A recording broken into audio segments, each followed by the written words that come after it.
Det at ringe Canvas er jo i virkeligheden så ultra simpelt. Ringer du til nok mennesker, vil jeg garantere dig for, at du får et møde, og det er ligegyldigt, hvad end du siger i telefonen. Løft røret, tast et tilfældigt telefonnummer, og så er du i gang.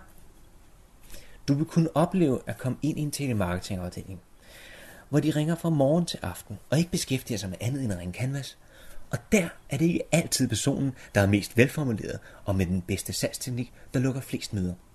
Ofte er det den mindre begavede fyr, som bare ringer hele tiden uden pauser. Han har fundet ud af, at det for ham kun er et spørgsmål om at ringe til noget, man kan kalde et antal, før han får et møde. Lige meget hvor hjernedød hans salgstale så end er, så får han møder. Og det er fordi han mestrer én ting. Det at ringe effektivt. Gutten er ofte slet ikke så bevidst, at han overhovedet oplever, at emnerne afviser ham. Så det bider ikke på ham. Han fortsætter bare uden at tænke over betydningen. Og der har han jo en klar fordel frem for de mere begavede sælgere, som ringer Canvas. Vi skal helst ikke op i noget, man kan kalde en mængde. Målet er at minimere antal kald og maksimere antal bookede møder. Jo flere gange, at vi udsætter os selv for en svær eller en ubehagelig situation, jo lettere bliver situationen, og jo bedre mestrer vi det svære.